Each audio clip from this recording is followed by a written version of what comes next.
resume recording. Sister Veronica, you want to proceed with the chanting, with the puja? Yeah. Okay. So I you share dulu.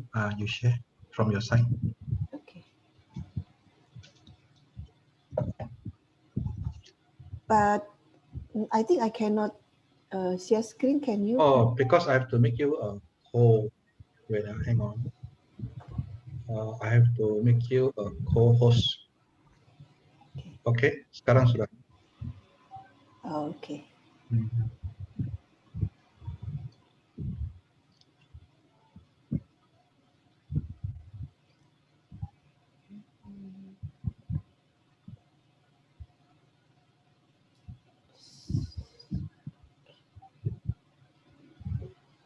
You're looking for the presentation button. Yes, presentation. Okay. Dapat.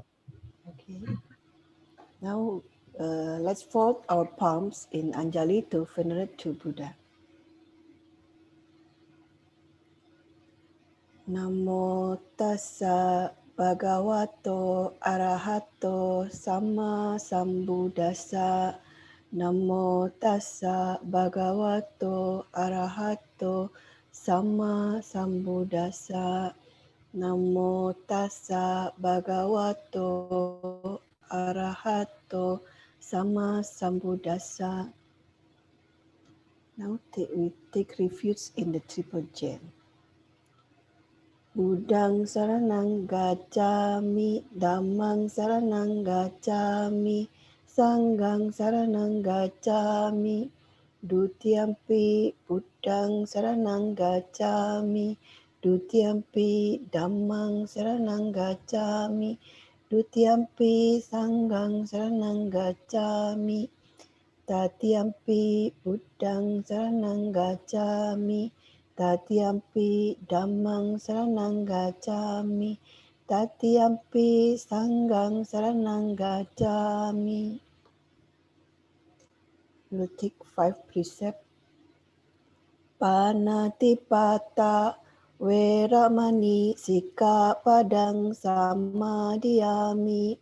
Adinadana Veramani Sikapadang Samadhiyami. Kame sumicacara Veramani Sikapadang Samadhiyami. Musawada Veramani Sikapadang Samadhiyami. Surameraya Majapamadatana Veramani Sikapadang Samadhiyami. Buddha Nupsati. Itipiso bhagawa arahang sama sambuddho vijacarana sampano sugato lokawidu anutaro purisa dhammasarati satta dewa manusanang buddho bhagawati. Okay, sadhu. Okay, you unshare now. Okay. Okay.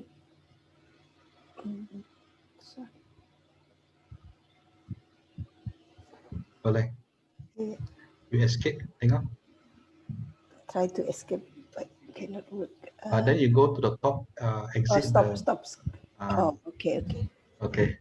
So, Sukihoto, brothers and sisters in the Dhamma, welcome to the third class that we have today on 9 attributes to the Buddha.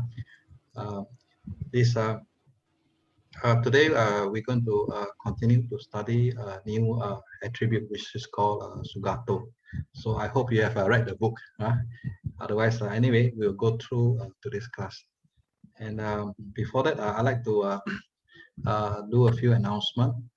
First is we have a new member of this class. Her name is Sister Ng, I think, if I'm not mistaken. Sister Ng Yen Chong. I don't know whether she's here or not. We'd like to welcome Sister Ng to the class. So we have 25 people in class, and we hope everyone here get to learn the Dhamma with full spirit. I think our group C quite good because when I share our recording to the other facilitator in group A and group B, they say our class is very active, and most of you are asking very good question. So glad for ourselves. Yeah. So jadi this is good news. In fact, during the time of the Buddha, he mentioned there are three ways of there are three type of learner, three type of Dhamma learner. The first type, he called it topsy-minded. Topsy-minded are those who go to listen to Dhamma or listen to the talk. So he will listen. He spend a lot of time in the temple and the monastery. But the minute he leave, when he get up to leave, everything all forgotten. So that's called in fact, not only that, during the time when he's sitting down to listen to the Dhamma, whatever he listens here goes out. So he wasn't paying attention, right? So then when he goes out, even worse, like he doesn't know anything. So the second type of learner of the Dhamma are called a scattered learner. Scattered learner are those who sit down to listen to the Dhamma, but the minute they get up and go off the Buddhist center, they forget everything already. So that's called scattered minded. And the third type is called the comprehensive minded. Comprehensive minded means that the person will listen to the Dhamma and will digest every word. And then when he get up to leave the monastery or the temple, he will continue to contemplate what he has learned. All right. So this is what the Buddha say in the Anguttara Nikaya 3.3.30. So he has pointed out there are three type of learner. So I'm just telling you what I know, so that hopefully I think in fact I would say most of the people in our class are the third type. We learn and then we contemplate what we learn in class. All right. So the first starting point is to learn about Buddha, the 9 attributes. So I'm glad that we all come together and learn together. All right. I'm also learning, I must tell you. I have to remind you. Okay. So I think to start off the class, like usually what we do, I like to call upon some friends, at least 5 of you here, to introduce yourself so that we get to know each other. So please say your name, perhaps tell us where you come from and what do you expect from this class. All right. So can I have the first one? Imawati, bagaimana? Boleh coba introduce yourself, open your video.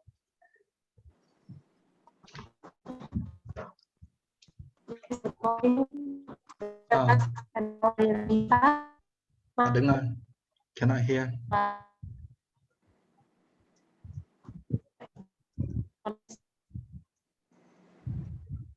Cannot hear. My video, brother.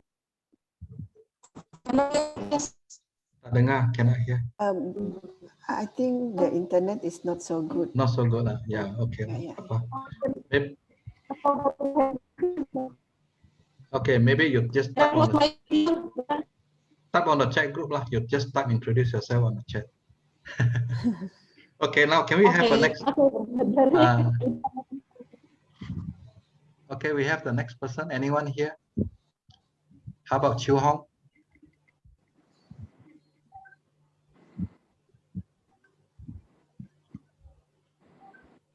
Morning, everyone. Morning. I joined this class is that I want to really understand and know what I'm chanting all this while. Yeah, all of us also same. Yeah. Yeah, so that have a better understanding, then I'll feel very happy. Then to be a real Buddhist, then we need to know what are we chanting. Yes. Good. So, Sister Chiu Hong, you're from which center? May I know? Which part of KL? Or? I'm staying in Klang. I'm joining KCBA. Then I also go to TRV. Oh, so you're from Klang, lah? Yes. And how long have you been practicing Buddhism? Practicing, I think, 10 years. 10 years. Good. Yeah. So, you know, if a monk in the Sangha for 10 years, they are called Mahatera. No. I'm not there yet. Yeah. Just joking. Just joking. Okay. Yeah. Thank you. Okay. Thank you. Okay. Can we have the next person? Pui Liu? Pui Liu, you want to open your... Yes, good morning. Good morning, Brother Yeah, Babs, and good morning, yes, everyone. morning. Yeah. Yes. So number one is my name is Pui Liu. Number two, I come from Malacca, and it's the Buddhist Society point of view. I'm a member of. Okay, my line is lagging.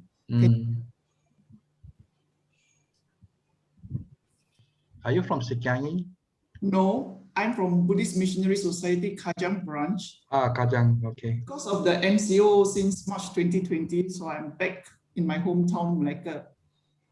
I see. So yes, yeah. Otherwise, you stay in Kajang. Yes. Okay. Okay. So in terms of expectation of this course, I'm very thankful that I'm able to follow Sayali Susila's course, Abhidhamma. Okay. And also about these 9 attributes, I look forward to reading the book.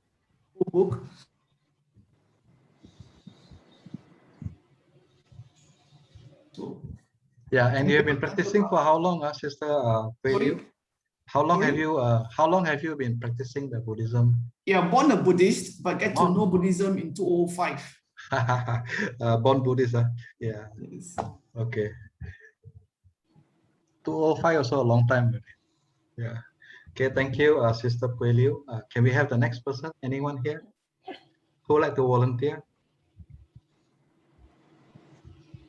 Miling, you done already, right, Miling? I forgot Miling has done. Miling? I think Sister Yanchen is raising her hand. Yanchin, yeah, Yanchin. Okay, Yanchin. Good morning. Yeah. Morning. Yeah, My surname is Na. Your surname is? Na, N-A. Oh, not sorry. Not so sure if you were referring to me just now. Yeah, I was referring to you because I got the wrong information. So my apology. Yanchin. Yeah. Okay. Welcome to the class. Thank you for having me here. Did you came last week as well? Yes, I was in the class last week. Yeah, so I made a mistake. I should have introduced the last class. So after the class only, I remember I should introduce you. So my apology. Okay. The first class is more like for me to know what is it about, how the class flow is like. Yeah. Okay, so I'm Yen Ching from Klang. Okay. My purpose of joining this class is that this mind has sloth, torpor, and restlessness most of the time. So this weekly class actually helps inclines the mind towards a more wholesome state when it's learning, listening to the Dhamma, and discussing the Dhamma. So my purpose was to get the mind connected to Dhamma most of the time. Yeah, so that's it's very helpful. Yeah, that's very beautiful. How about your family? Your family are also Buddhist like you? Yeah. I'm born a Buddhist, but I only started to really get into the. I was thinking about trying to understand the Buddha teaching. Only recently, when there is this courses that comes up, then when I attended, then I realized, so Buddha teaching is something like this. Otherwise, it was like, just go to the temple, pray, and come back. That's it. So we have to thank to the COVID that we get a lot of online courses like this. Okay, so nice meeting you, Sister Yen Chen. By the way, I want to tell you, I'm also Klang. I'm born in Klang actually, but I then went on to live in PJ, and now I live in Penang. But I was schooled in Klang. I grew up in Klang. So just to tell you, we are from the same kampong. Yes. Yeah. Okay. Nice meeting you. Okay, can we have the fourth person? Seok Yen? Yeah. Okay. Hello. My name is Teh Seok Yen. Yes. I'm staying in KL. A long time ago, a monk gave me a Buddhist name, Nawa Ratana. It means Nawa Ratana. It means 9 jewels, represent the 9 attributes of the Buddha. Oh, exactly this course. Exactly this course. Yeah. So I'm very happy to have a chance to do this course, especially now with COVID and staying at home. So yeah. So Where do you come from, Sister I was Chongye? born in Kelantan. Kelantan. Born a Buddhist, and then when I was around 17, 18 years old, I started going for holiday work camp in CKI in Malacca. Okay. So the school holiday time, I go for the camp at CKI. At that time, got Reverend Piasilo. He was he conduct courses for the youth and all that. So after that, I learned from Chief Reverend. Brickfield? Yeah, Brickfield. Then my last teacher was Dr. Punaji. He passed away a few years ago, Dr. Punaji. Through the years, I have been following a retreat and all that, and Ayasma Agachita's retreat. Very good. Thank you. It seems like you are very learned. You got all the right teachers. Not learned, just learning. Where do you live now, by the way? I'm in Bukit Jalil area, KL Bukit Jalil. Oh, okay. And where do you normally go to marinate or to Buddhist Jan Fellowship. BGF. BGF. That's very far away. 1 hour, at least 1 hour, right? Correct. Quite far from my house, but familiar with the people there. Dato' Victor. I know him from those days during my Malacca days. Yeah. Okay, that's good. That you are moving about, meeting the right people, meeting the right teacher. So sadhu to you. Thank you. Sadhu to you. Okay, so can we have the last one? Last person, number 5. Alicia, you want to come up? Catherine. Catherine, sorry. Catherine, I saw a hand, but you didn't open your video. Sister Xiao Eng. Yes. I would like to invite you to Kinrara Metta Buddhist Society, which is so much nearer than going to Buddhist Fellowship. Yes. And I know the founding person also. Tan Hua Chai, brother. Brother Chai. We met in Malacca when we were both young adult. In Malacca, Brother Chai. Yes. Welcome to join us anytime. Thank you. When the physical classes come, actually we have quite a lot of activities. You go to the Facebook also for Kirara Metta. Another one nearer me will be Nalanda. There's one in OUG. Nalanda has one. Also to Sri Kembangan, also quite near from Bukit Jalil. Correct. But a lot of friends in BGF. Okay. Actually, we are very lucky. We got so many centers around us. If you look at it, especially in the Klang Valley, everywhere you go, there is always a center for us to go. Right. Okay, Sister Catherine, you want to tell us about yourself more? I introduced myself in the first class. You introduced yourself last week already. Okay. I need one more because every week we need to have 5. So one more, someone please volunteer. I have to call your name. John Lim. How about John Lim? Brother John. Good morning.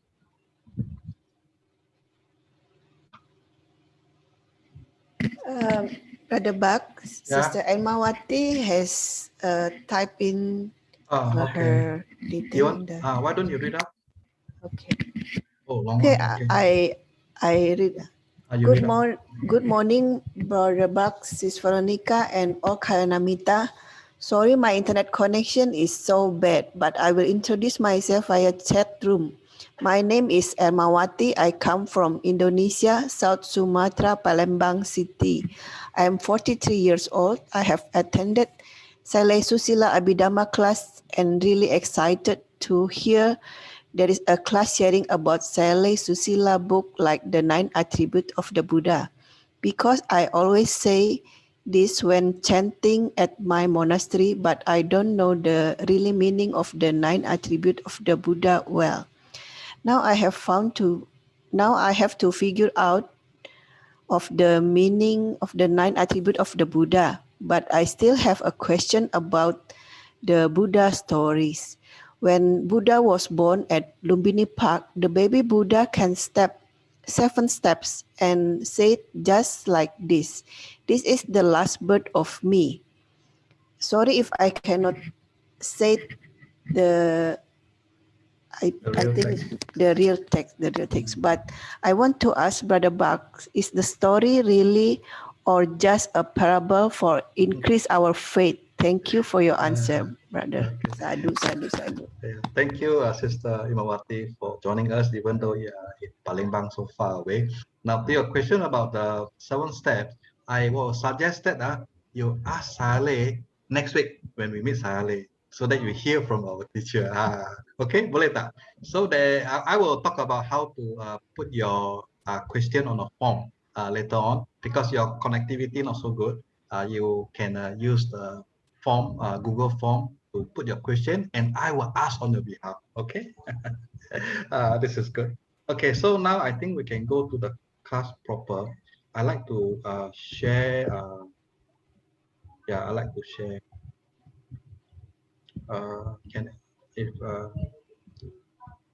Can you read? Can you see my screen? Yes. Yes, Can, can see.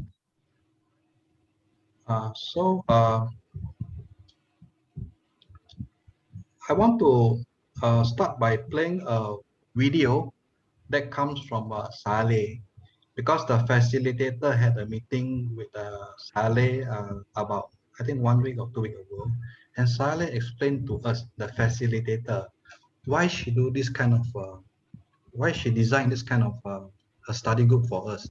So then we capture this up, and then I want to let you hear directly from Saleh, and it's very inspiring. So I play the video now.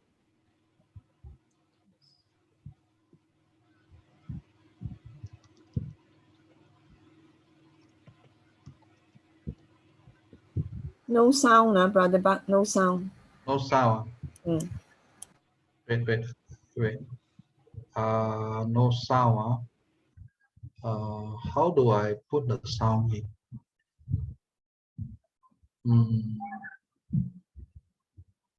No sound. Maybe Sister Veronica, you play from your side. Sister Veronica, you cuba tengok, maybe my system not so good. Okay.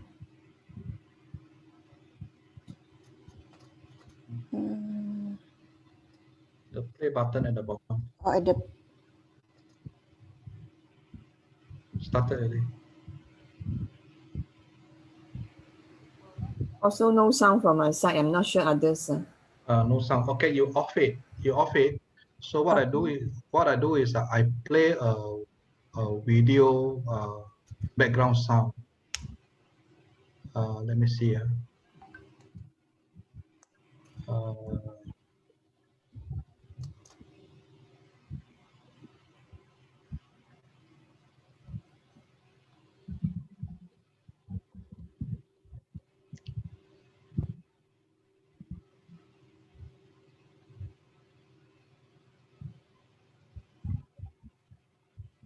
Okay.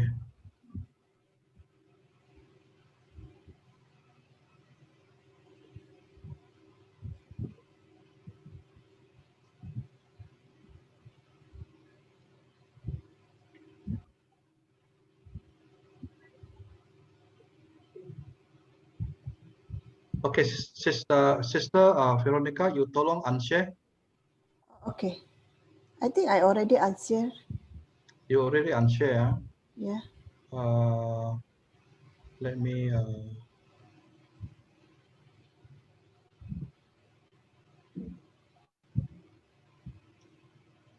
Can hear not now? Can hear? No picture, no sound, no picture, no screen. Bagaimana? No picture, no sound. No picture, yeah. Okay, let me try.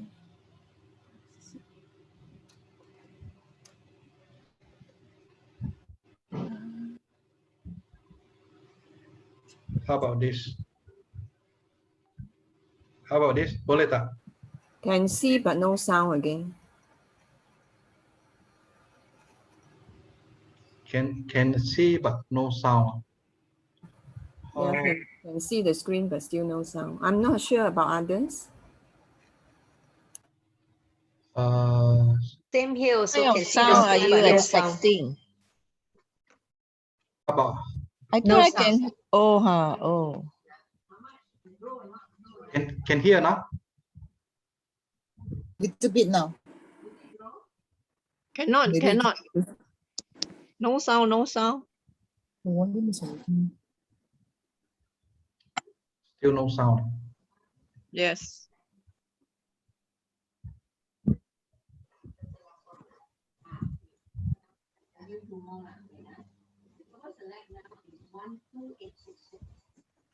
yes, but it's soft. Very soft.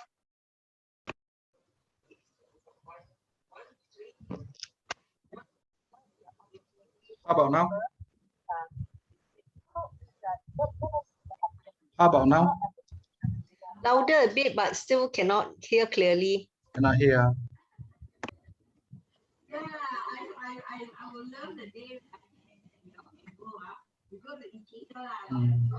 Okay, I think we have to give up.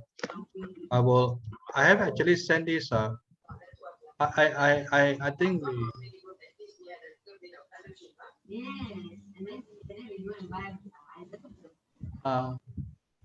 Okay, so it looks like the system cannot work. But anyway, I have given someone is talking behind. Okay. Now I have 2 additional funds for you. Remember just now your Islamic infrastructure. Who is talking? Someone is talking. I think still the screen talking there. Actually can hear very little. Still can hear, but very little just now. But the sound is not so loud. Okay, so anyway, I have given the video to everyone. So what Saleh wanted to show us is there are 4 objectives. The 4 objectives are like that. Number 1 is to provide opportunity for people learn the Buddha's teaching more systematically. So at least now we got 7 classes. So it's done on a systematically way. Number 2 is to help people establish the right view towards the Buddha's teaching. Saleh mentioned that right view is very important. Like for example, in the it's taught in the Noble Eightfold Path. If the view is wrong, everything else is wrong. So she always says that we must always refer back to the Buddha's teaching, the suttas. And number 3, to enhance the sisterhood and brotherhood of the lay Buddhists based on the Dhamma. So this is what we do here. He asks us, we should become friends from whether it's in Malaysia or whether from other country around the world. She always has that. That's why, we have got Sister Veronica and Sister Imawati from Indonesia. If you know that we have the Abhidhamma class, we have Sister Maureen from America, Sister Suryani from Canada and all that. So she herself traveled a lot, and she hoped that we will continue to build on this friendship. And number 4 is to encourage the lay Buddhists to devote the right effort towards our daily practice. Yeah, I think this is important. If we already learn and know the right Dhamma, then we will practice the right thing. If we learn or we know the wrong thing, then we will practice the wrong thing. Like for example, maybe Sister Chiu Hun and me, I thought Sama Sambuddha means that the Buddha to be, so I had a wrong view. So this class has straightened our view. See, this is very good. Okay, so basically it's like that. Can hear or not, you guys? Hello. Yes, can hear you. Yeah, I thought I was talking to myself all this while. No, can. Okay, then I will continue to share the slides. This is not sharing the slide. I have to share which slide. Let me see.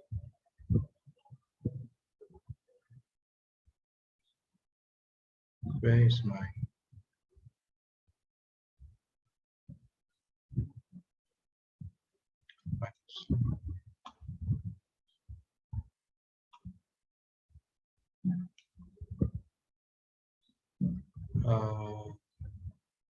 Okay, let me see. Share.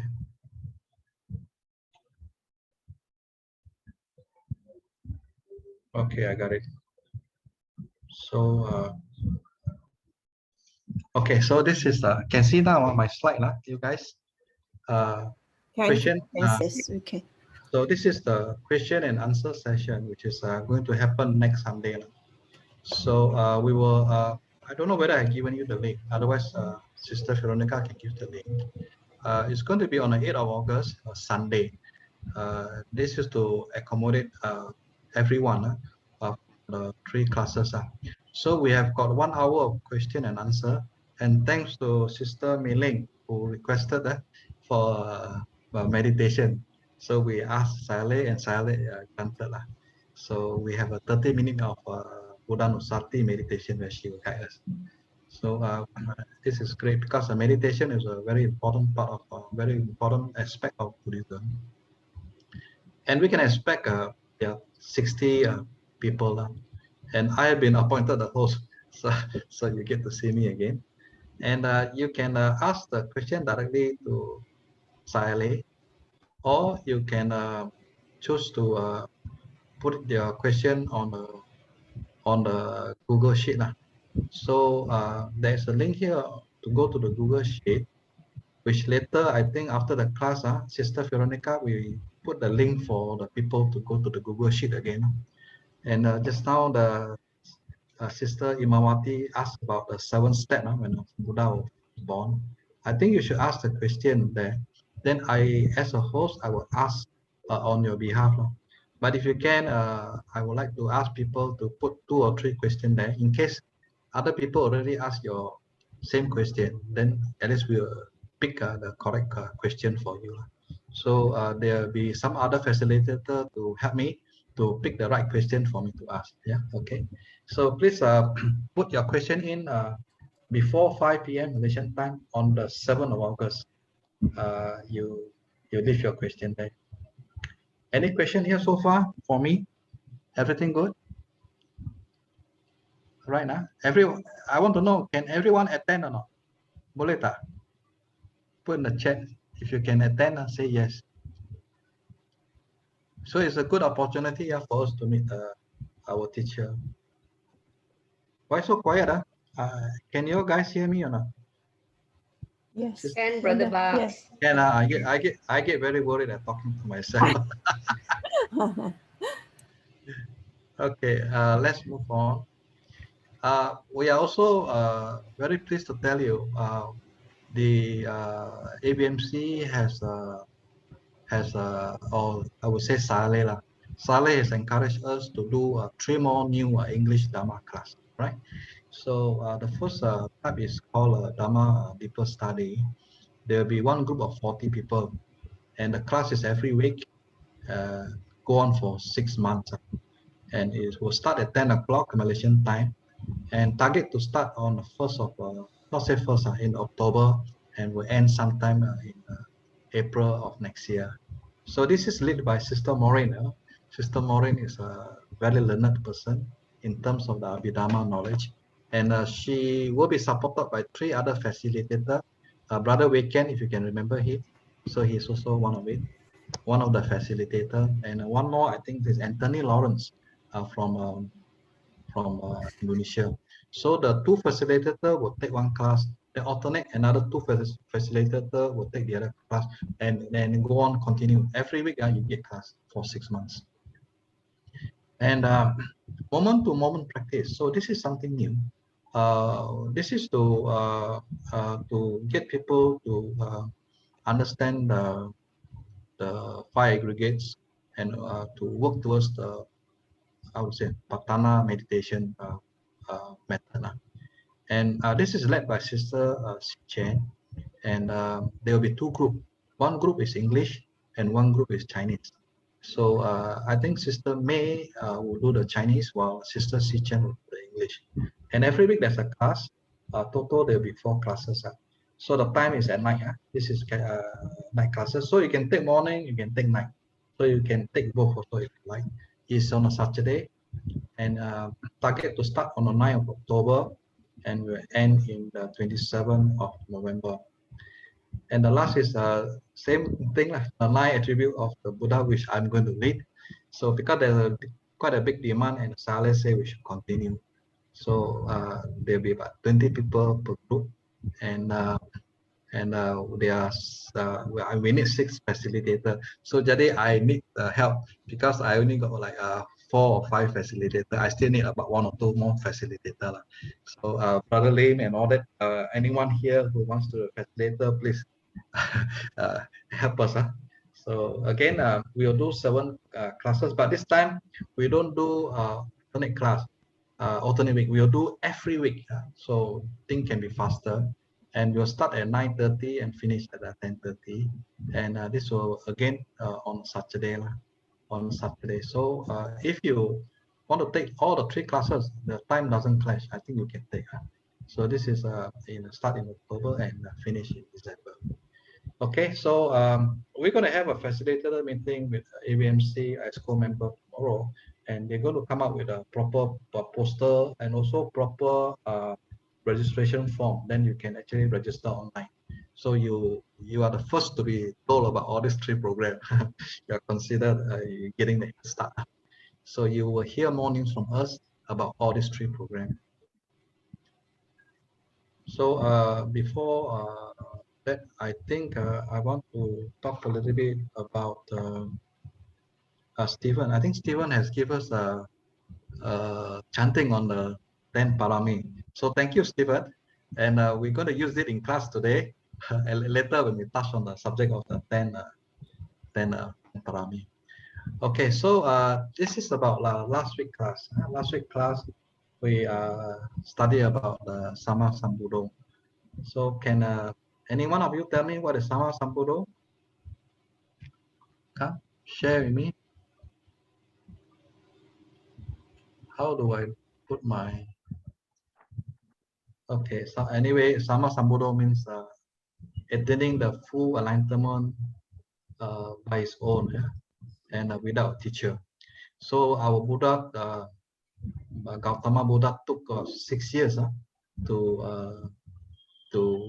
how to say, to cultivate himself and finally reach liberation at Bodhgaya. So he took 6 years, and he did it all by himself.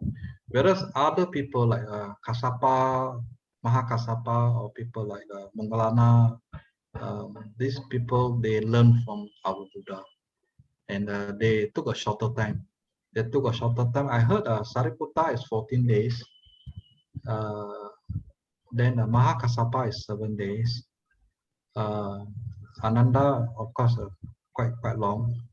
But after the Buddha died, then Buddha passed away. Then he gained enlightenment after a few months.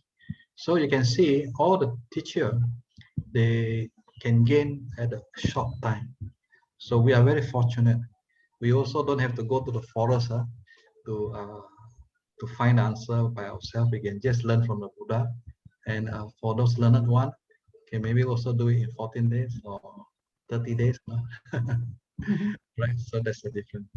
Okay, we also study about the Vijacharana Sampanyo, endowed with knowledge and conduct. So there are 3 knowledge which is called the Vija. The 3 knowledge, I think we spoke about it. We have also shared, I think Sister Veronica has shared the article regarding the night, the first watch, the second watch, and the third watch. So these are real knowledge. These are knowledge that not ordinary. You know, this is the Vija, the highest 3 knowledge. T means 3, Vija means knowledge. And of course, there's 8 knowledge. I think we have studied the 8 knowledge and the 15 virtuous conduct, the Charana. Charana is practice. So I want to go through one more time again so that we remember the 15 Charana. Sorry, this is the knowledge, the 3 knowledge plus the other 5, so 8 knowledge. I will read one by one. Knowledge of recollection of previous existence. Divine eyes. Divine eyes means the second watch. The Buddha can see other people's death and rebirth. So he has that. And the third knowledge is the destruction of all the asava. All the asava, all the karisa, he is able to destroy them completely and free from all these shackles. And the fourth is insight knowledge, vipassana. Fifth is knowledge of creating the mind, mid body, including multiple body. I think this one we have learned in Dhamma. Our teacher Saleh has taught us.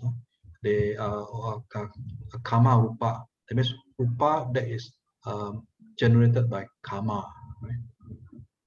And also, of course, we got mind karma also. This is the sixth. This is psychic, a kind of psychic power. So Saleh has also told us about this. And number 7 is the divine ear. Yeah, divine ear. And number 9, divine ear means the Buddha can hear very far, can hear very soft, can hear very loud. This is what the Buddha has. And number 8, knowledge of the thoughts of others. That means that our Buddha can read other people's mind. So these are the knowledge that our Buddha has. And these are the 15 virtuous conduct, the charana, the practice that he has. So the Buddha restrained by rules of the community, restraint of the sixth sense faculty, moderation in eating, devotion of wakefulness, of all mindfulness, the faith,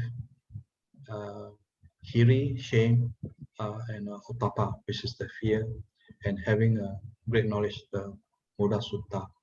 So these are the 8 plus a few more.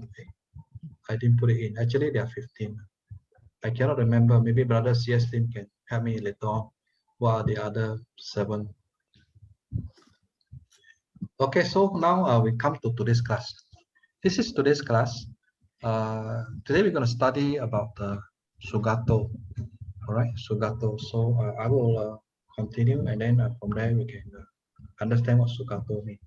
But I was thinking, I want to read from the book. If you have the book with you, please turn to page 59. All right, to page 59. Let's read together. Are you ready? I read. Let me read. This is the 4th attribute, Sugato, well gone. Su in Pali means right. Gato means has gone, has come. Sugato means has gone rightly or gone the good way. Before discussing has gone rightly, let's talk about the phrase has come rightly. It is good to understand that even the Bodhisattva was reborn repeatedly into the suffering of samsara in order to fulfill the 10 perfection paramis, with the goal of attaining full enlightenment and omniscient knowledge, so as to help all beings become free from suffering from the ocean of samsara. Gradual and disciplined purification is important to walking the path. Yeah. So this is very important. I think I also want to quote from one Anguttara Nikaya. I think the Buddha mentioned that when we learn, we have to learn gradually. It's like an ocean. He says the Buddha says when we walk into the ocean, we don't get a deep fall. It's always walking with a slope. So in the same way, he says when we learn the Dhamma, it's a gradual. All right. Okay, so I continue. This is actually done by Sister Veronica. Once again, thank you, Sister Veronica. She is very good at all this because Sister Veronica is a Dhamma speaker in Indonesia. She does a lot of Dhamma work, and this is her work. Maybe I will unshare and let Sister Veronica explain to us. She's very good at all this. So Sister Veronica, you don't mind? You tolong continue the class because I know you have a lot of knowledge. Yeah. Sila. Okay, we'll try. Yeah. Okay. lagi, lagi. Okay. This one. Yeah. Okay. I'll try, Brother Bugs, but my English is not so good. Yeah, it's Hopefully okay. all of you understand. Okay. So Sugato, this from the Pali root, su meaning right and gata meaning has gone. While agata, is the negative word, so agata meaning has come. So Sugato can be translated as has gone rightly or has gone the good way. We also can learn from the Visuddhimagga. There are 4 definitions of Sugata. They said that he's called Sugata because because of the manner of going that is good, and 2, because of being gone to the excellent place. Excellent place meaning go parinibbana, to nibbana. The first one, sorry, the manner of going that is good, meaning starting from the Sumedha, when Sumedha want to be a Buddha. Yeah. Later on in the next slide, we will have more on this. So the third one is because of having gone rightly, Samagatata. And the fourth one is because of enunciating rightly, Samagadatta, meaning Buddha is only saying when it is important for us, when it is beneficial for us, Buddha will say to us. Okay.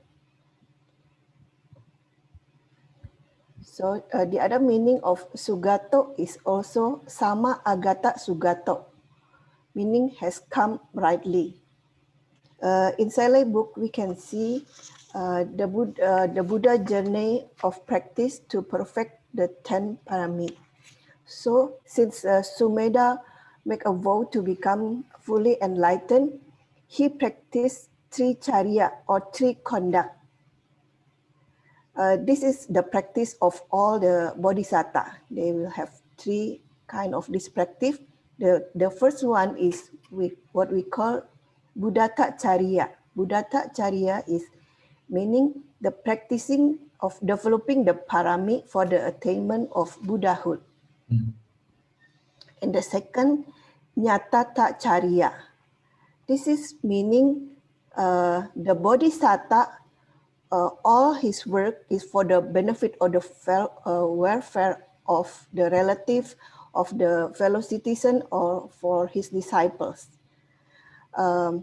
Even when he's still bodhisattva, I think in many lives, bodhisattva has like giving his own life and everything. This is for the benefit of the, maybe for his citizen or for his followers.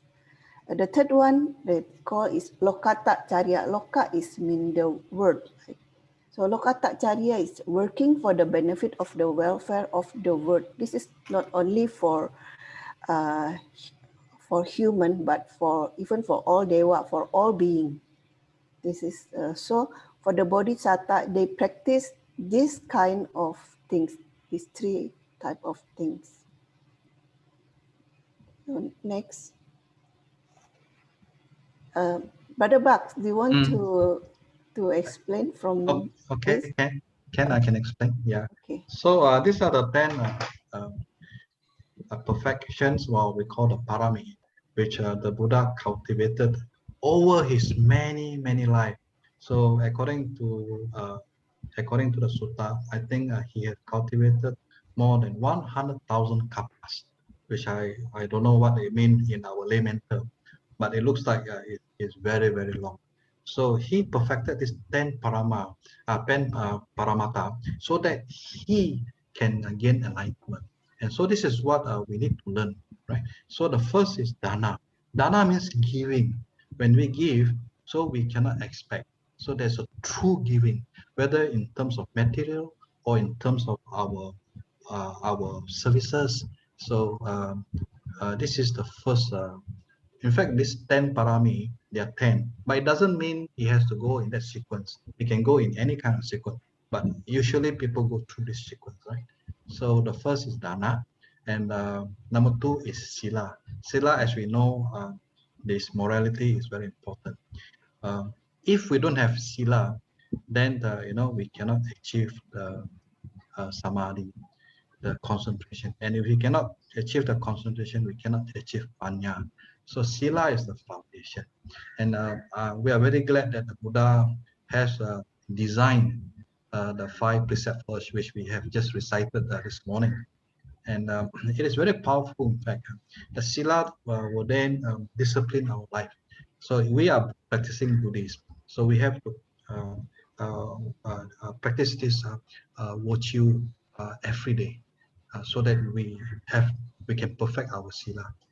Number 3 is nikama, renunciation. Renunciation means we have to let go already. Let go of this material world, let go of this sensual pleasure that we are attached to every day. So we got to let it go, and if we are able to let it go, then we can call ourselves renounce. So here, renounce doesn't really mean that we have to shave our hair bald and also wear a robe, because you may not be ready to join the sangha. But as like I say, you can start to let go all these things. It's already a part of a renunciation. Number 4 is panya. Panya is the knowledge that the Buddha has. But of course, we are very far away from there. But we must always strive to look into wisdom, to look into the real true wisdom. So as we understood from the Abhidhamma class, the ultimate truth, they are also conventional truth. So today, if you look around us, there are a lot of people looking at conventional truth. They believe in God, they believe in all sort of things that is actually ultimate truth. So we are very lucky that we have entered into the Abhidhamma class to understand there are 4 ultimate truths, which is the consciousness, which we have learned, the 89 consciousness, then the Chitta Sekha. The Chitta Sekha is mental formation. There are 52 of them. These are ultimate truth. They are always there. And number 3, is the ultimate rupa. Yeah. So this rupa are also ultimate truth. So rupa are made of the 4 elements, 4 main elements plus other sub elements, and this rupa are always there, right? So this is all truth. And number 4 is nibbana. Nibbana is where it's unconditioned anymore. So that's also another ultimate truth. So these are the wisdom. As Buddhists, we need to know, we need to strive and get there. And viriya means effort. So the things that we do, we have to be skillful enough to know whether we are doing a wholesome effort or we are doing unwholesome effort. A lot of people are blind. They do unwholesome thinking that is the real thing to do. So we have to understand. So again, I like to quote from Anguttara Nikaya. And the Buddha says that if we do things that is related to lust, to the dosa, then this is very blameful. They're always to be blamed, but they are slow to change, right? So they are quick to change. Sorry, they are quick to change. They're slow to change. Correct. Slow to change. They are slightly to be blamed. I want to correct again. The last are slightly to be blamed. They are slow to be changed. That means we last for certain things, material wealth, or my wife, or my husband, and then it is less to be blamed because we are living in this world, and they are slow to be changed. Right. The second one, which is this hatred. Hatred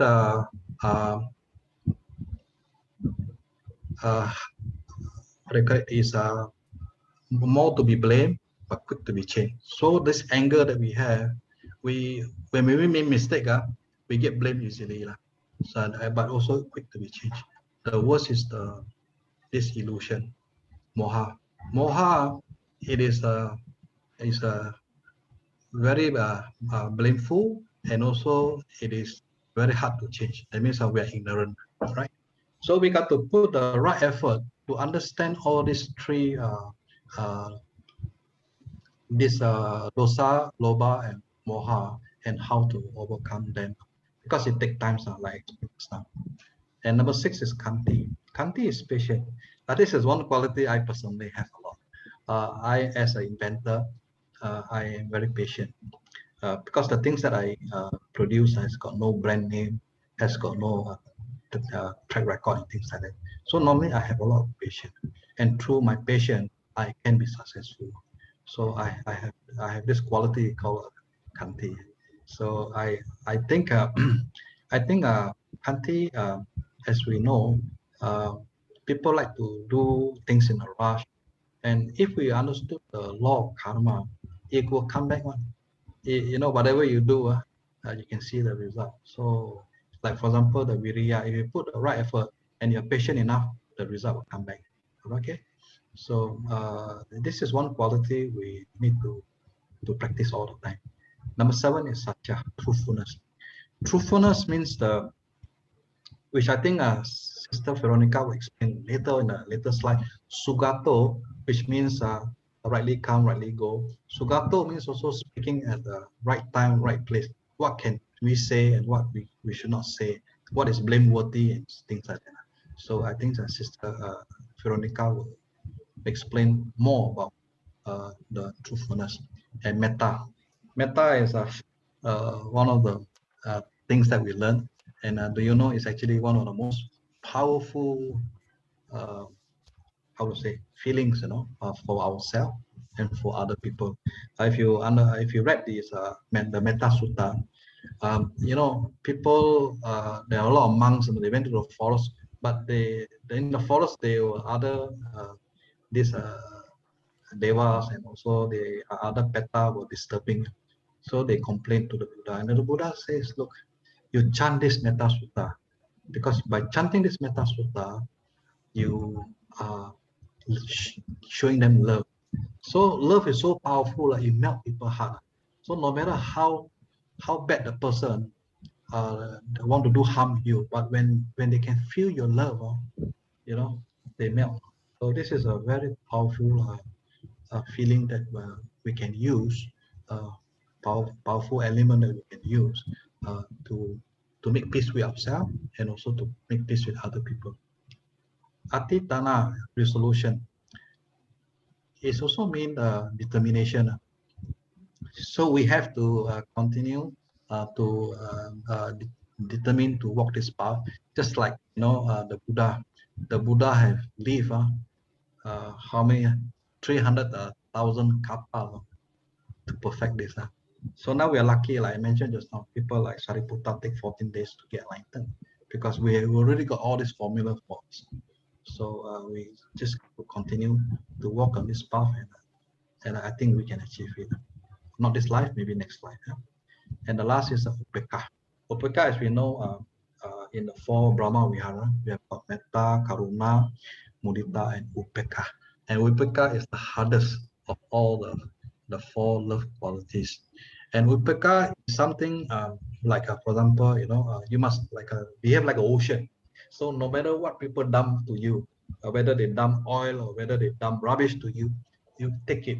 You take it, you churn it out, you recycle it, you make it good again. That's what it is, Upeka. So Upeka is also a very strong element, a very strong quality we should have. We cannot make everybody to think like us, but we can give love to people who doesn't think like us. In that way, you calm them down. As we know, the world has been fighting, has been going into war as far as human history is concerned. Until today, there's always war, right?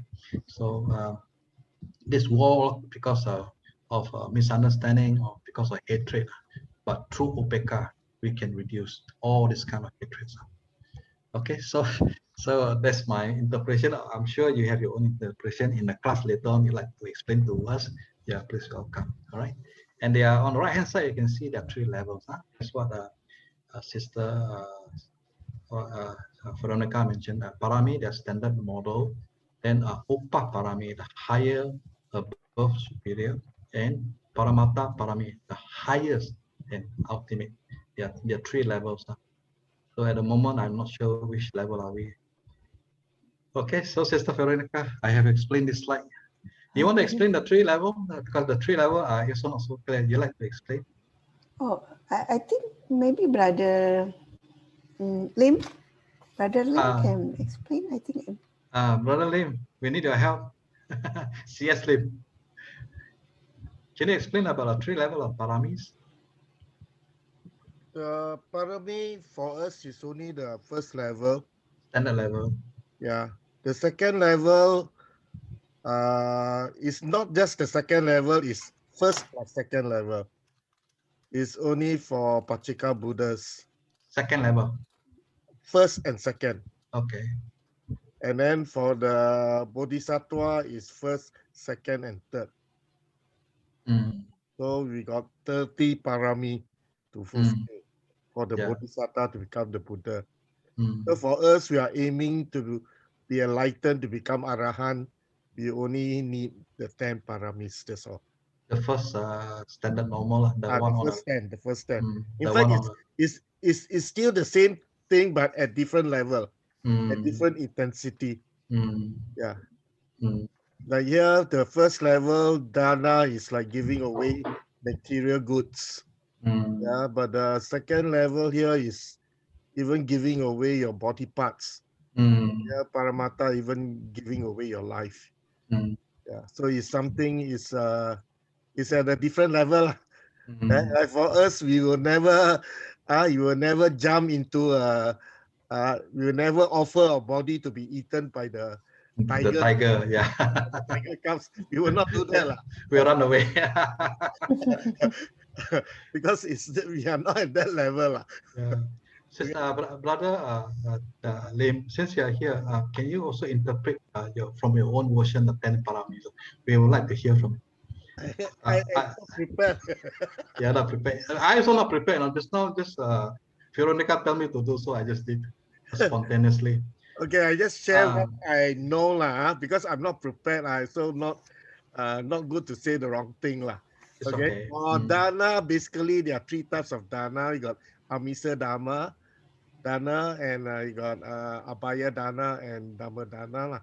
And as you all know, Dhamma dana is the highest, the giving of the Buddha Dhamma. And then the Amisa Dhamma is what we do, is giving away of material things. Yeah. And then the Abhaya dana is giving away things that prevent one from fear. Yeah. For example, for example, saving life, donating blood. That's Abhaya dana. Yeah. Sila also, you got different levels of sila. As we know, the monastic bhikkhu, we have 227 patimokkha's for the sila. For Sangha members. Yeah, and bhikkhuni got 311. And then for us, we got 5. And then we got the 8 on Uposatha days. Okay, and then we also have the 10 of the 10 silas. Yes, there are 10 silas. Then we have the 8 also. They got 2 types. One is the normal 8, and the other one is the 5 precepts plus the right livelihood. Yeah, right livelihood. Tekama, like what Brother Bucks has mentioned, is not just going forth. It's also renouncing the things that we have. Renunciation basically is actually to reduce our attachment. Yeah. Okay. When we renounce, means we want to reduce our greed, our lobha, our attachment. Basically, there's Panya wisdom. Also, we got mundane wisdom and super mundane wisdom. And then, of course, effort, kanti. Kanti, another name for patience is forbearance. And satya is very important in Buddhism. Okay, and in Buddhism, if we are not truthful, if you tell lies, from the Buddhist point perspective, then you are capable of doing all other evils. Yeah, so that's why in chanting, we all say etena satya vajena, by the power of this truth. So when we chant the suttas, that is the truth. Okay, because the Buddha speaks the truth. Okay, so somehow the truth has power. Okay, indeed it has power, serious. Okay, I attended I don't know what class lah. Okay, if you put your hand straight and then you in your mind you actually is lying, someone just use a finger, your whole hand would drop. But if you're telling the truth, okay, the person cannot push down your hand. It's not so easy. I don't know how to explain it, but the time it was trying to show the power of metta. The same thing. If there's anger in you, there's no strength. Maybe I see whether I can find the short clip now. That's very interesting. And metta, of course, is very powerful. Okay, in fact, metta is what makes us human. Friendly speaking, what makes us human. Okay, and it's also I understand from my understanding is that when we practice vipassana bhavana, we also need to practice metta bhavana. Okay? Because if you keep on practicing vipassana bhavana, somehow our behavior will be viewed as very absurd from other people. They view our behavior as very funny one. Okay, so in order not to be like that, we need to practice metta to balance it up. Okay, because metta is loving kindness for all human beings. Okay, and vipassana is seeing things as it is, and is actually going upstream. And when we see things as it is, the other people do not see things as it is. So don't see us as normal. So it's good to practice both metta and vipassana together, hand in hand. Aditana, resolution, of course, you see that in the Bodhisattva or okay, always make the resolution to become the future Buddha. You actually need to make a vow in front of a living Buddha. And the living Buddha have to verify whether he will actually verify whether you are suitable candidate or not. Otherwise, he will not accept. Okay, and upekkha, as we know, there are different forms of upekkha. Okay, here we are talking about more of the Brahma Vihara upekkha. Okay, not the normal upekkha, which is neutrality. Okay, we are not talking about neutrality here. We are talking about the Brahma Vihara upekkha, which is more of a divine nature. Okay, I think that's it. Okay, one last question before you go. The Buddha took 100,000 kappas, to perfect this 10 parami. Exactly, or give us a rough idea. What is this 100,000 kappas? How many years in our layman term? I can't answer you that. I got okay, now we ask the Sally in the next when we meet her in the question answer. Okay. Thank you, Brother Lim. Thank you so much. So we are very lucky in this class. We have Brother Lim to explain more. We actually benefiting a lot from you. Okay, next slide, sister. This is the one that we have to call upon Brother. No, wait, you don't play first. I have to ask Brother Stephen. First, we'd like to thank you for doing the chanting. We heard it. But do you want to chant now live, or do you want us to play the audio? Just play the audio, do brother. Okay. Let's play the audio and then we will see how it goes. I play the audio. Yeah.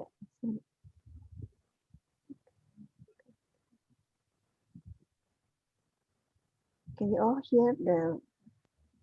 Tak ada lah, no sound.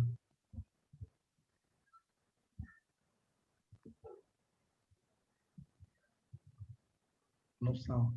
No sound. So look like Stephen, you got to chant for us. Oh. Let Stephen chant for us. Okay. He is good. Are we going to all join in? Say again. Are we joining together? No. Yeah, we have to shut our mic, otherwise it will disturb you. Okay. We will chant, but we are off. We'll mute ourselves. You can hear me, yeah? We all can hear you. You go ahead, proceed.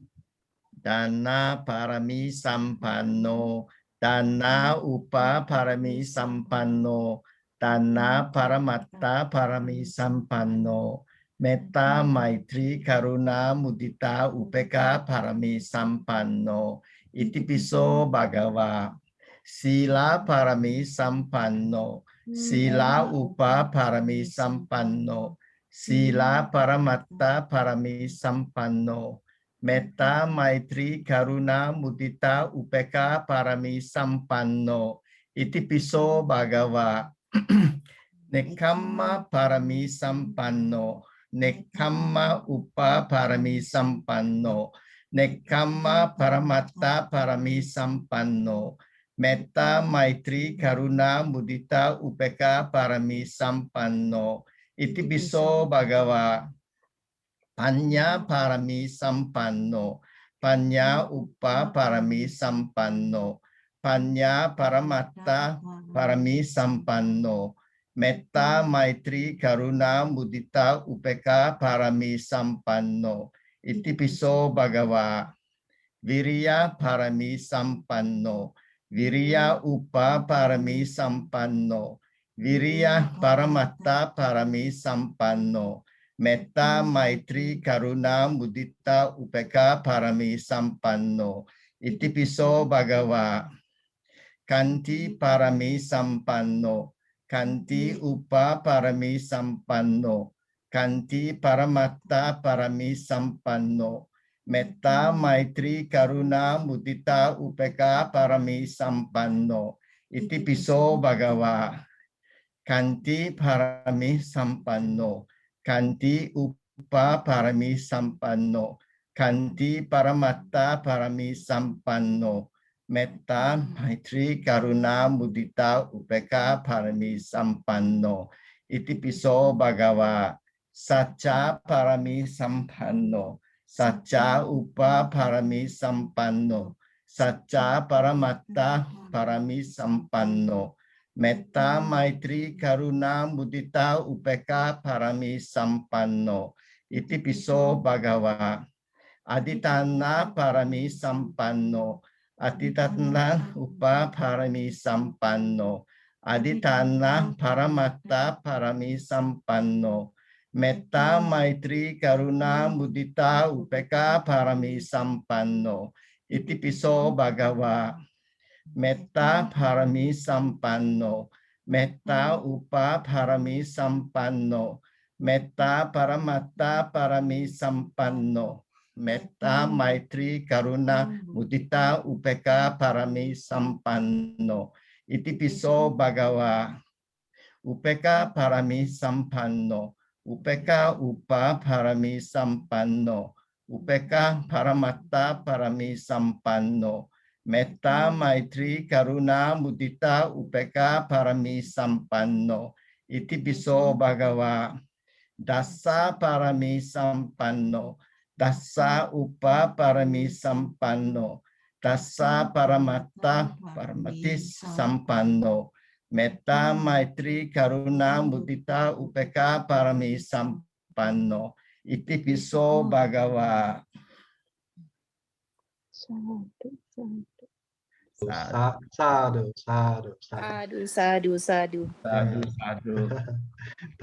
Thank you, brother Steven. This is really lovely. You're welcome. I think a lot of people has benefited from you. for sharing this. How long have you been practicing this, chanting this? Oh, we try to chant every morning. We start off with paying reverence to the Buddha, and then we do the morning chanting, followed by the triple gem, and then followed by what else do we chant? Itipiso Bhagava, yes. Metta Sutta, we try to chant the Metta Sutta in English, we spend about 25 minutes chanting before we meditate in the morning. Beautiful. Thank you so much. And then at night, we try to chant Itipiso again for about 108 times. 108 times? Yeah. Well, so this is, this is what 9 virtues of the Buddha. Yeah. I mean, we're retired. I mean, last chance to try to do our best not to come back. You are our role model. The both of you are our role model. I think it's. I would really encourage people to actually do the 108 episodes, because when we first started chanting it, it actually gives a lot of energy. Okay. Positive energy, and once you chant, you sit after chanting, you just drop into concentration very quickly. And because you do 108, it's not slow, it's actually fast enough. But having done this course, it actually really helps you to bring into connections with your chanting and your brain, the brain aspects of the virtues of the Buddha. And so the concentration really drops in very quickly. And then how about the when you meditate, do you do Buddha Nusati meditation? We sort of do it differently because we're doing our own meditations, but I usually start off with metta, and then the reflections, and I go to anapanasati, and after a while I would do the vipassana bits that whatever is happening for me at that stage, so different things. It is different for every sitting. Every day is different. Example, May can sit comfortably for 2 hours, whereas I normally can sit about 45 minutes, and I have to do a bit of walking. Everybody is different, isn't it? Yes. I'm quite happy to share the I put a link on the 108 episode by Ajahn Anand. I think it's pretty good. You can download that on YouTube, from YouTube, and then just learn to chant. It's exactly the same as what we are learning here, except that it's a lot faster. Do you like to take some questions from our fellow friends in this Kalyana Mitta in this class? Anyone wants? No worries. Sister May, how do you keep track of the 108 times? We have two ways of doing it. We have the beats. Okay. And there's also, when we follow Ajahn Anand, when to stop because he stops. But with the beats, we actually know. Okay. I found a way. Can you see me? Can you see me? Yes. We ask Veronica to unshare so that everybody can see. Can see. Because this is very interesting.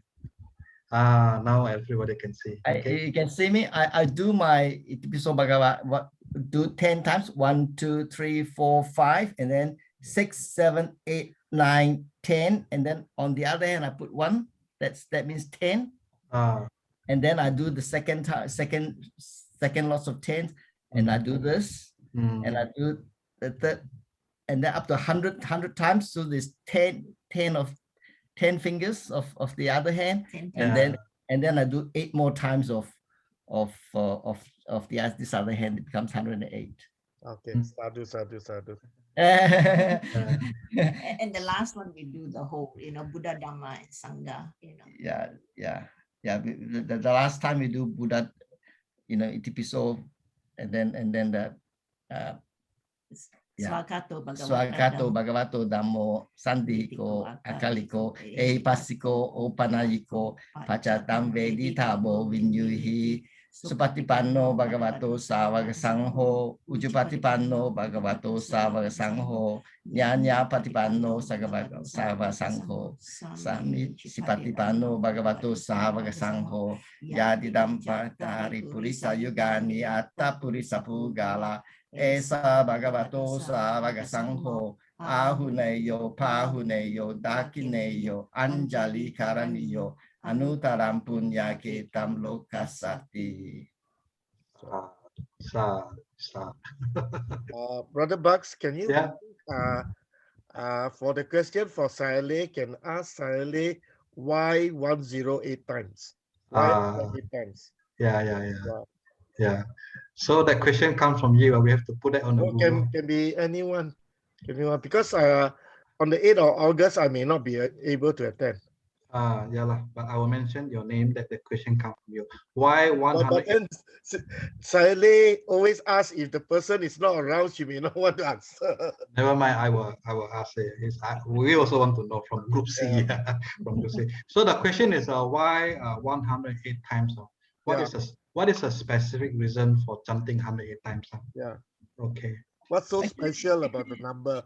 Sorry, the beats are bought from the Sifu, Kunyam Sifu. Actually, it's 108 beats, you know. 108 beats. Yeah, exactly 108 beats. Yeah. Okay, but brother, do you understand the significance of this number? Why 108? Why not 109? Why not 105? Why not 101? Okay, we asked Sale. But I got a feeling it came from my hand. But anyway, we need to ask. Okay, thank you. Okay, I would like to ask Brother Stephen, the Buddhanusati start from Itipiso or you start from Arahant? It's always Itipiso. It's always from Itipiso until the end. Yeah. From Itipiso Bhagava Arahan. Okay. Thank you very much. Itipiso, yeah. Okay, anyone else like to ask our brother Stephen and also Sister May? I think they have done a lot, much to learn from them. Anyone else? Okay, never mind. Next class we ask you some more. Okay, we got to get back to class. Sister Veronica, we have to continue our class. Thank you once again, Brother Stephen. This is a very beautiful sharing. We are very lucky. This class got many good people. This Group C. Sometimes you may think that it's just verbal chanting, but you'd be surprised how much it does to you. You know. How much it does to you, you know? Yeah. So can you tell us the part where what exactly that did to you? Can you explain to us? It just gives you more faith, because everything you do when you're more mindful of things, I mean really I've seen so many things that happened to me since I followed the path. I mean, it got me a lot out of trouble, you know, really. I mean, like car accidents, you missed car accidents just by thinking, oh, that's Vipaka, you know. Really, it's incredible, really incredible. I just couldn't believe it, you know. And so it gives him more faith to carry on. Yeah. So Brother Stephen, the thing is people like you and I, we are at the elderly stage, we can understand this, but there are a lot of young Buddhists, you know, they in their 20s and 30s. When we tell them about chanting and meditation, it is not their cup of coffee. Have you got any advice for us to tell them? How shall we? I've got a 17-year-old grandson. Yeah. Who's just started university this year. And he doesn't live with us. They live in Gold Coast. So over the holidays, I sort of say, this is what I would like to give you as a present. It's a gift to you. You can take it or leave it, but for this whole of the holidays, I want to sit with you every day at a certain time. So I would sort of do a Zoom, sort of like a Zoom, WhatsApp sort of video, and we would chant, and then we would sit. And at the end of it, he was really appreciative of having that ability to sort of go quiet and have learned something as a skill for his future life. So it can happen, but it does take patience. Yeah. And also be flexible. Sometimes I want to go to the gym. I say, go to the gym, come in, call me back. I said, but it'd be too late for you because it's a 3 hours. But I said, no, Mama, I see for you. I would do whatever. I'll bend my back backwards to fit in with you. So he appreciates that. So it can help them, you know, and but it needs patience, and it also needs love and metta. Yeah. So now you have shows your granny's love, you know, for grandson. So this is so powerful. So I think when granny or grandpa give love on an individual basis, I think we can help them. But if we are teaching them in a crowd, you know, where there are young people gathered together, then it's very hard for us to, you know, get their concentration and their attention. I've got another story to tell. Okay. I'm a retired secondary school teacher. Okay. And I've always been trying to, because I teach maths, it's always very black and white.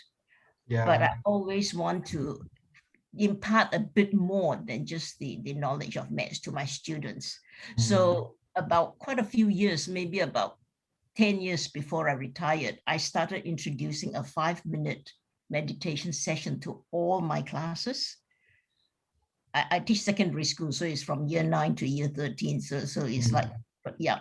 And when I first started, I introduced to them what it is that I'm trying to get them to do. So I had a bottle of, you know, a few bottles, some with sand, some with glitter and so on. And I'll shake them. And then I'll put them on, with water, shake them and put them in. I say, ask them to watch what's happening so they can see everything settle, and then the water becomes all clear. But when it's shaken, you can't see it. So I said, that's exactly what our mind is like. So when you come into class, you just come in, you know, they change classes every period. So I say, that's what your mind is like. So what we have to do now is settle our mind before we start the class. So they were all very receptive towards that. That's the first lesson I had them in the year. And I had a little Tibetan bowl. So I just knock it once. I said, when you see me standing in class, that means it's time for you, all of you, to be quiet. And when I knock it once, everybody close your eyes and just, you know, follow your breath, listen to your breathing. You know, if you're not happy with that, you can put your head down, but don't make any noise. I'll walk right around the class, 5 minutes. And then I knock again. That's when they open their eyes and then we start the lesson. So after about a few sessions, they were dying for that because they wanted. They come in, you know, if one day I forget and I sort of get very enthusiastic and stuff like that. Oh, Mrs. Wong, you forgot your gong. so it can happen even in a class of 30 or, you know, sort of teenagers. They can accept it. They can. As we sort of, any bigger than that I haven't tried, but in the classroom I could. Sorry. Thank you again, once again. You know, there's so much things to learn from you too. You know, you are our role model. Good grandpa and good grandma, and also, you know, good teacher. So I think we got to get back to class, otherwise it's already 12 o'clock. This is really nice, and so I have teary eyes. Tears in my eyes now because I feel the joy. Okay, I think this is an important graph which Sister Veronica has done. I think she will explain what it means by come rightly and what it means by gone rightly. So, what the meaning of the come rightly is actually the period from the Sumeda time after 4 Asankaya and 100,000 kappa. He developed the 30 paramis until the Buddhahood. So this is what the Sugata mean come rightly. So developing the pyramid until the Buddhahood is called the come rightly. But for the second meaning, the gone rightly is starting from the Buddhahood until Parinibbana. The Buddha has expounded Dhamma to us, not only for the human being, but for all the devas and all human beings for 45 years until Parinibbana. This is what they call the gone rightly, meaning of the gone rightly.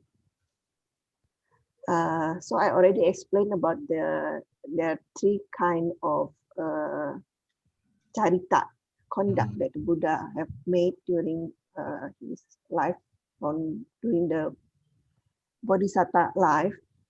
So for the Buddhahood, there is to achieve the Buddhahood or the Nibbana. Nibbana, we have to take the right path or the noble eightfold path.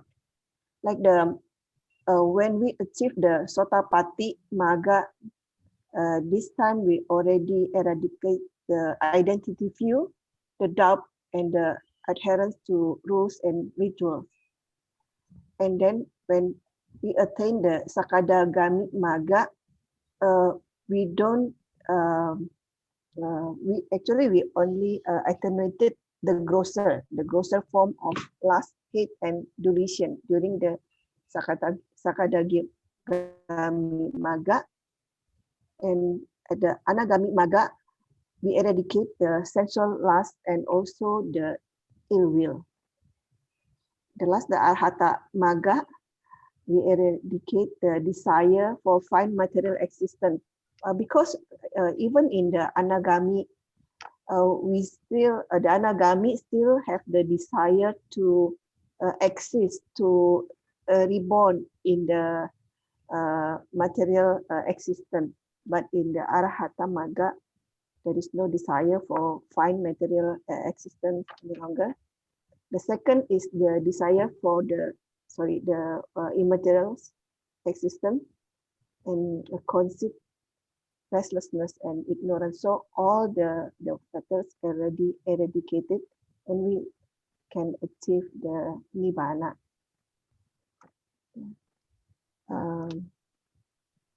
So during the 45 years, the Buddha only conduct this Natacariya and also the Lokatacariya, looking for the benefit or welfare of the citizens, for us, for the human beings, and also for the world. I think that's this is the Sugato. Brother Bucks, do you want to explain the Sugato? Okay, so Sugato also mean speaking rightly, right? So the Buddha has give a few scenario, 1, 2, 3, 4, and 5. So he says, but what the Sugato means that he only speak true words. He only connected. These words are connected with good, wholesome. When we say good here is of wholesome value. And he also, the Buddha doesn't rush into speaking. He always look for the right time and right place to deliver what he need to deliver. So I think we all know in many suttas, the Buddha will use his psychic eyes and look for the right people, knowing that he's going to be enlightened or has the opportunity to be enlightened. He will appear and he will preach the Dhamma to that person. So he will speak at the right time and right place. So what he's trying to also explain to us, this is, I mean, what we can learn from here is that in our daily practice, we also can understand in a different scenario what we should say and what we shouldn't say. For example, scenario number 1, when words are untrue, when the things are not factual, and it doesn't benefit anyone, it doesn't please anyone, and people disagreeable. So do you speak or not? No. No, correct. Now let's look at number 2. Scenario number 2. When things is untrue and it's not a fact, and it doesn't bring benefit to other people, but it's pleasing and it's agreeable to other people. I think there's a lot of politicians, they do that. So is it a correct thing to do or no? No. No, yeah. So when it's untrue and it's not factual, it doesn't bring benefit. But people like to hear, we don't do that, right? Scenario number 3, when the words are true, when the meanings has a lot of factual, and it somehow doesn't benefit people, and also is not displeasing, and people doesn't want to hear, and people are unagreeable to it. So do we say it or we don't say it? No, yeah. So we, even though it is true and factual, but sometimes things are not ready yet. So that's why if you can learn, we can learn from the Buddha. He only said at the right time. Otherwise, there are a lot of hindrances in whatever he wants to deliver. So also same for us. When thing is true and factual, but people are not ready yet now, so we don't say. Okay, scenario number 4. When the words are true, when the facts are there, but it doesn't benefit people. But then again, it pleases people, and also people are agreeable to it. So do we say it or we don't say it? No. No, correct. Because it doesn't benefit people. When it doesn't benefit people, so what's the use? So I think you all know about the poison story, right? So the man who got shot, he wants to know who shot it, what is his name, and so forth. So the Buddha says, if I tell you, you will die. So why don't your job is to quickly pull it out. So it doesn't benefit him. So the Buddha tried to tell me, if I tell you, it doesn't benefit you, so no use. So he doesn't say it, right? Okay, number 5. When the words are true, when the meaning, it brings a lot of facts, and then it also benefit to people. But then people are not happy to listen to you, and they also don't agree to you. So do you say it or you don't say it? Yes. Yes. Yes, correct. So a lot of people, when you tell the truth, people are angry because people don't hear the truth. You in a way, either you say things that doesn't please him and all that, but that benefit him, then you say, right? So that's what they mean here.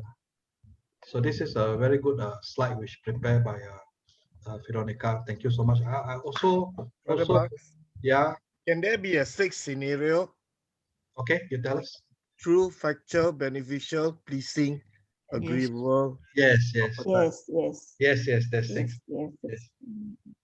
Yes. So I think we will prepare the slide, put number 6, and then we send up.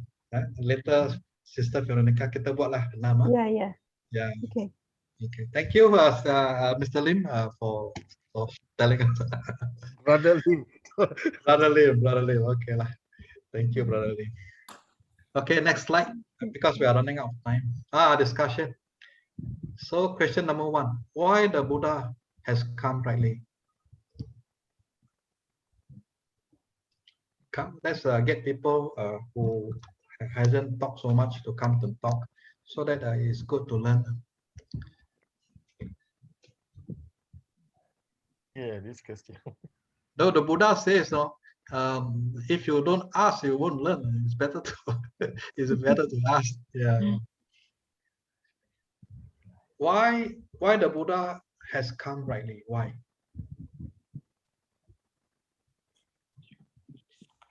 Maybe we ask Heng. Heng will know. Heng? Yeah. I mean, it's come rightly because it's through his practice of the 10 paramis, and he managed to achieve this. So he come rightly for the benefit, joy and happiness of all beings. Thank you. That's the correct answer. Thank you. What is the 10th perfection, the paramis, fulfilled by the Buddha? I think this one we already gone through. I skip this. Number 3, how were this parami practiced by the Bodhisattva? How?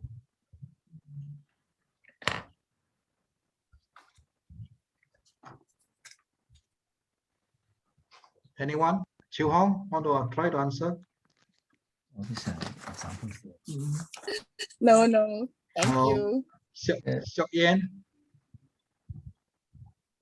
how were this parami practiced by the Buddha? Seok Yen? I have to do something now, Brother Wax. Okay, sorry. Will you? Mm. Okay, go ahead.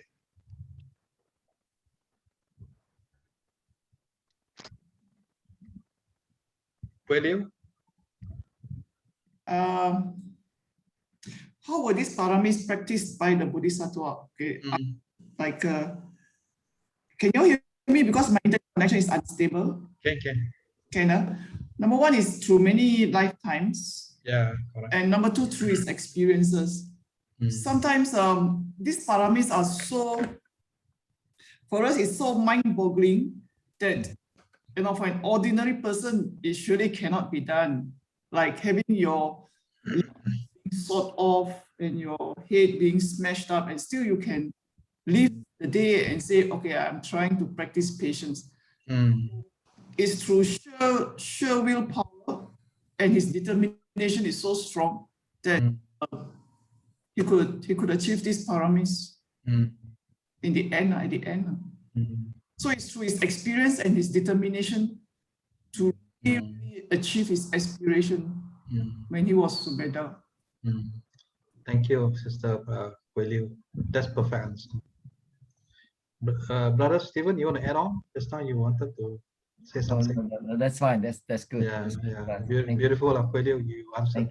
You answered very lightly. Yeah. So number 4, how can we practice the paramis mentioned above in our daily life? Select 1 or 2. So I already selected 1. Kanti, I think I practice quite a lot. So someone here would like to share us. Brother Bucks, may I ask a question? Yes. For the book, page 72. Page 72. Okay. I still cannot fully understand the last portion. For example, like about patience, where the king actually cut off Buddha's leg and limbs. But can this really happen in real life? Yeah. Thank you. This in the suttas, So I think it's Jataka suttas. So I suppose it's real, and this is how they, like what Liu mentioned. The Bodhisattva was very determined. He has a lot of faith, and then he understood where he's going. So this getting the head smashed or the ear cut off, or the nose cut off, like the king here I mentioned. The king doesn't believe Ibo Tai Chi, he keeps saying, the Bodhisattva keeps saying, I have patience. So he cut off everywhere to find where patient is. He says the patient is in my heart. So and the he last wasn't. Smashed the heart. His last is smashed. He kicked him. So your question is why this happened and is it real or not? Well, I think it happened. For me, personally, I think it happened, and I think it's real. But I sort of understood what the patient is myself. So for me, I have no question on that. So it's a matter of you practicing patience on yourself by doing it daily in your life. Then you understand that we have to take some suffering before we can find the fruits. I mean, this is from my own experience. Okay. Is that from Catherine or who asked the question? Mei Ling here, Mei Ling. Mei Ling, yeah. So but it seems difficult to achieve. Yeah. Maybe I just add on. Yeah. Stories of the practice of the parami by the Bodhisattva is meant to inspire us of how difficult how great the Buddha was lah. Okay, it is not meant for us to follow. Okay? Just like we have mentioned before, there are 3 levels of parami. Okay, and Buddha actually got 30 paramis. Okay, the normal, and then the center one, and then the ultimate one. Okay, so ours is only the first 10, giving away of material things. So it's we are not supposed to follow it. Okay, anyway, it's not possible, because to be a bodhisattva, you have to make a vow in front of the living Buddha. So Gautama Buddha has already passed into Mahaparidhi. So it's not possible. So the next highest goal is to get enlightened as an Arahant. That's the highest goal we can go. Right? So there is only 10 paramis. So it is just an indication of how great the Bodhisattva was. Okay. It's an inspiration. It's not meant for us to practice like that. Can I add on something? Bante. Did you say Bante? Can I add on something? Oh, something, yeah, correct. I thought you were calling Brother Lim Bante. yeah, John, please go ahead. Okay. Well, this question is talking about how can we practice the parami in our daily life.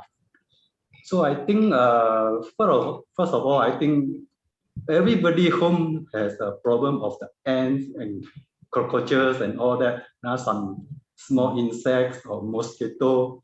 So how do we treat all these pets, all these insects? So this is where we practice our loving kindness, the practicing of the paramis. This is in the daily life. So if you are talking about cutting off the limbs, then I think that is too far for us.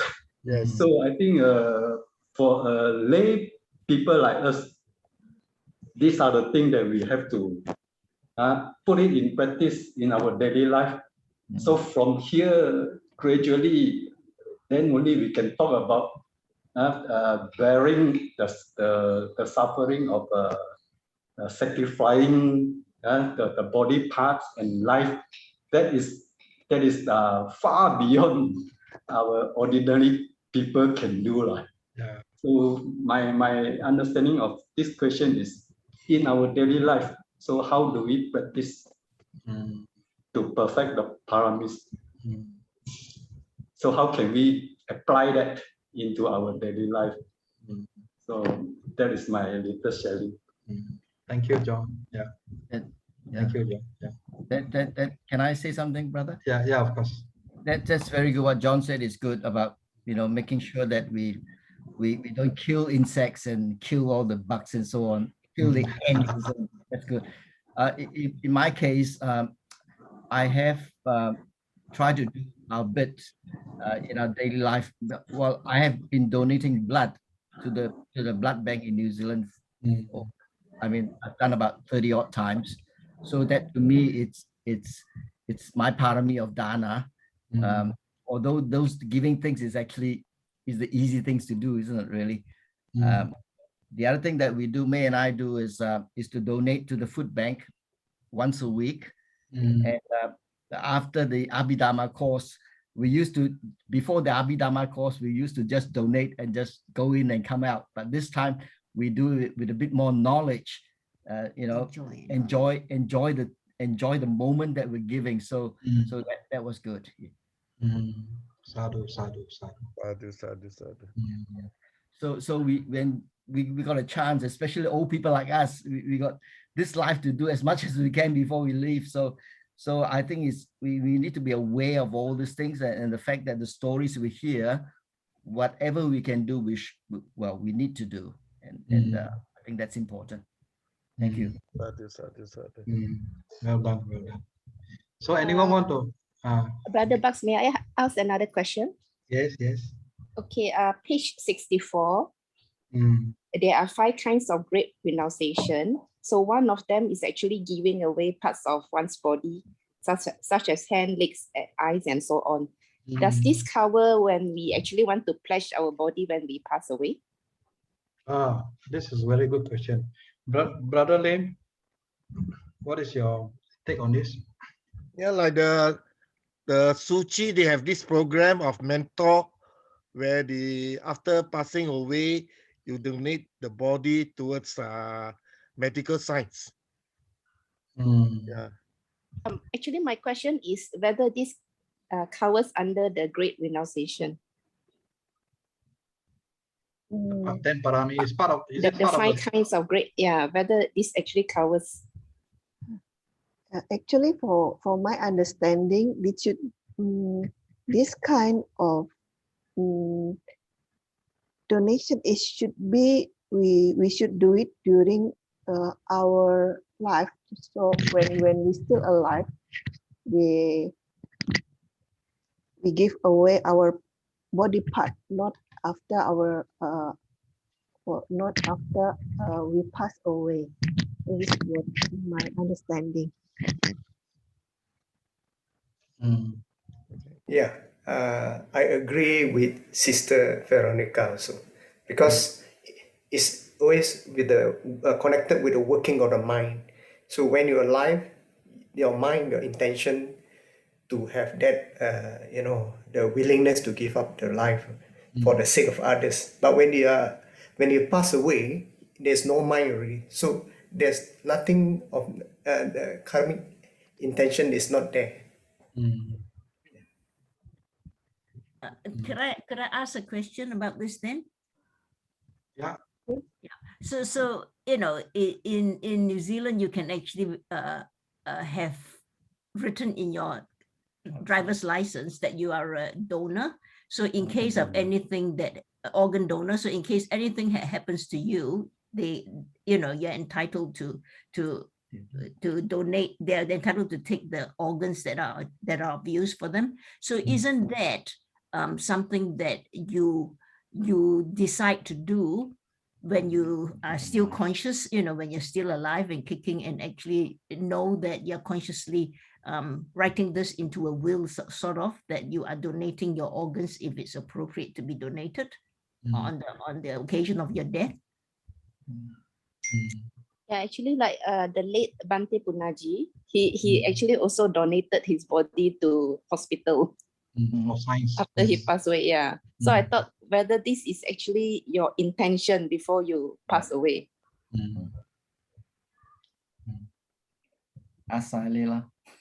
I would like to say something on this. Okay. Even Malaysia, we have this program called organ pledge. Even before you are still alive. In fact, I done it many years ago. I actually fill up to pledge my organ when I'm no longer alive. But that also depends on the situation, whether you are able to donate at the moment when you pass away or not. If you pass away where nobody is away, the moment that you are dying. So I mean, because pledging the organ, it has to be done within certain period of time after you pass away, you see. So this program is available in Malaysia. You can just fill up the form and say that you want to donate your organ when you pass away. So it's actually available in Malaysia.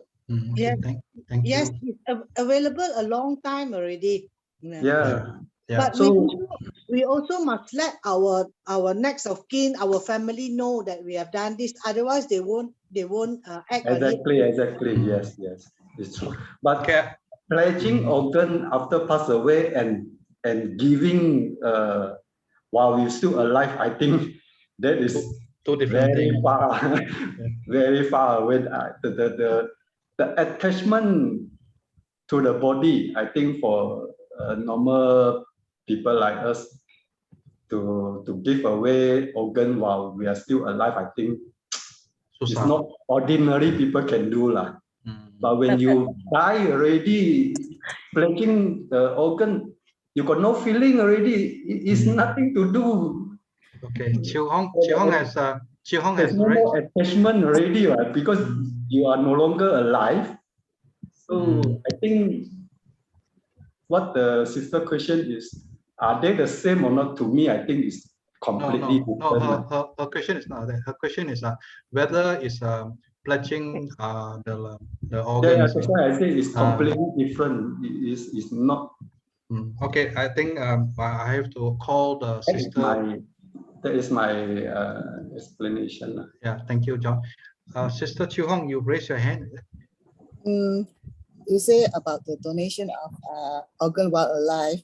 It has, but for the kidney, you know, nowadays, because we have 2 kidneys, usually some of our, in real life, they really like donate 1 kidney to the relative and friends. They did here now. In Malaysia also we have. So that one is the Bodhisattva work. Right. Okay, so I think we don't have a real good answer. So can I suggest to Mei to ask this question to Sale next week? Okay, Brother Bucks, I'll put in the Google question. But if you can ask her directly, when you meet her in the class, I think it will be very interesting to hear the view from our teacher. All right, okay. Then you can ask, like for example, what John Lim say. We are pledging after we die. You know, it's different from pledging, giving our limbs during when we are alive, things like that. Good, very good question. Very good question. Okay. All right. So we, as usual, longer the time badly. We're now 12:30 already. Sister Veronica, what is the next slide? The next slide. Question answer. Okay, then the next slide, meditation. So, okay, I think we do meditation. In fact, I got comment from other facilitators. They say our class meditation, we actually need to do meditation and discuss how we feel about this meditation. I was thinking we can do this class, but again, there's not enough time. Because this class very interesting. People are asking good questions, coming from different angles, sharing also. So I think the sharing is a lot more important. We will continue to share so that we can learn from each other. So we'll do the meditation. Can we do from now? And then we come back at say, Brother Heng, you got the gong with you? Remember, you say you got the gong? Yes, I have. So after we play the audio. After the audio, you gong for us to start meditate. Then 20 minutes later, then gong again, gong one more time again for us to come up. Is it okay? Okay, sure. So, Sister Veronica, you have to play the video, the audio. Play the audio. Play the audio, and then also put the Buddha's rupa for us to use the rupa as an object for our Buddha Nusati meditation. And then we will off our mic so that we don't disturb the rest in the class.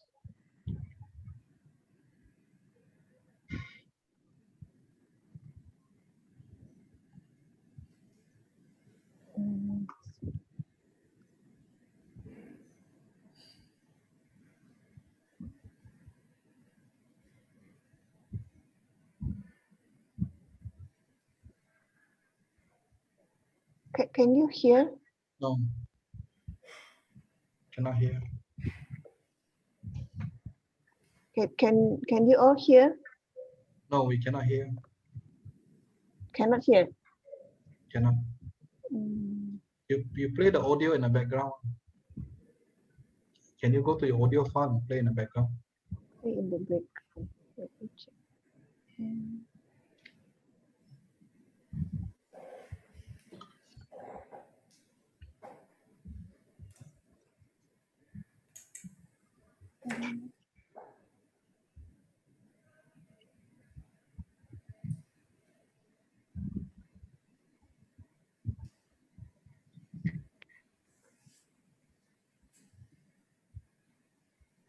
Sorry, I don't know how to play in the background. You play your audio file. Okay, Actually, I already played the video. As I already played the audio. Let me stop here first. Okay, maybe I share from my side. You unshare.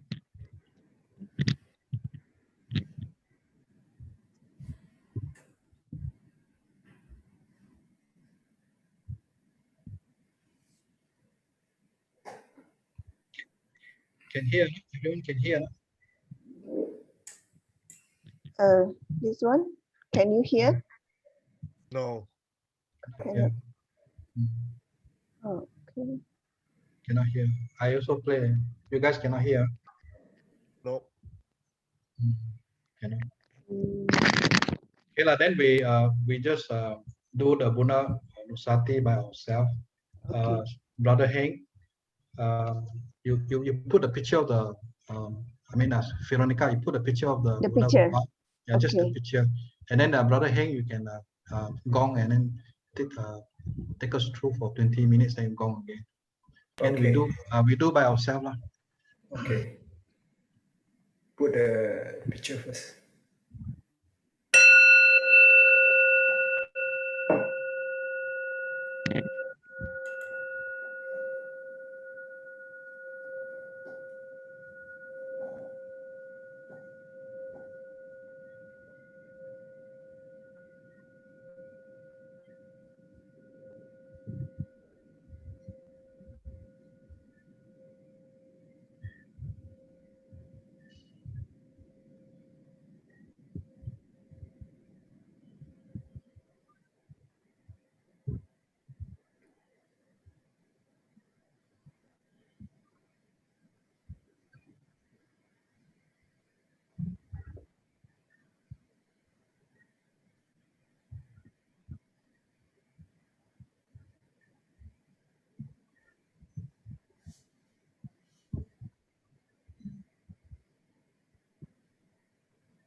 Thank you, Brother Lin, Brother Heng.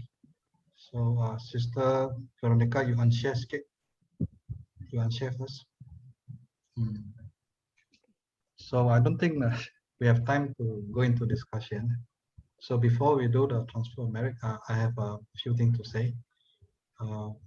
Number one is I've been asked to find out whether if anyone of us here will want to volunteer to become like a WhatsApp admin moderator. We got three group: Abhidhamma 1, Abhidhamma 2, Abhidhamma 3, and we get complaint that it's very quiet there. So we need someone to come in to like moderate or to spur a bit of discussion there. So anyone wants to volunteer, you can let me know after during the WhatsApp time. Your job is to post question to stimulate the mind in regards to Abhidhamma and also Buddhist matter, right? Then the other thing is I look forward to see you all at the next class, which is the Q&A session with Sally. I think it's a very important session, so I hope everyone turn up. I will share the link again. I think it's 9 o'clock. We start at 9 o'clock on the 8th of August, Malaysian time. Okay, so now I think we can close today's session by sending the merits to the departed one and all the sentient beings for all the good deeds that we have done today. So one question, Brother Bucks. It's on the 8th or on the 7th? 8 is Sunday. Should be on the 8th. 8 is Sunday, yeah? Sunday. Okay, thank you. You are supposed to give the question. Last day is on the 7th, 5 o'clock. Okay, thank you. So everyone must appear so that we can meet our teacher, pay our gratitude, pay our respect, pay our thanks to her for leading us. Brother Baksa. So do we have a class on the 7th? We have a class on the 7th, yes. Okay. No, I think our next class is on the 14th. 14th, sorry. My apology, Brother Stephen. Our class is alternate now. So the 7th, we don't have a class. It's another group. I think group A. Yeah. Sorry. Yeah. Any more question? And then maybe Brother Lim. Brother Lim is now appointed head of Metta Lodge, is it? So we want to congratulate you, Brother Lim. Brother Tisilin. Yeah. So I have to make an announcement here. Brother Lim now has been appointed the president of the Metta Lodge in Johor, and then he's now taken over the responsibility to lead the society there. So congratulations, brother. Yeah, so at least we have a learned person in our class. We are very fortunate to have Brother Lim. It is always enjoyable to run this, and I must apologize again. We always langgar the time. Now it's already 1 o'clock. But I, in all sincerity, I love this class. Everybody participated. We asked good questions. We are all growing together, right? So we should be that way. So who wants to do the transfer of merit? Can I invite someone to do the transfer of merit? Anyone here? Brother Stephen, you want to do the transfer of merit? Just follow the slides. My Pali is not so good. I try lah. Okay. So you share the slide. Yeah.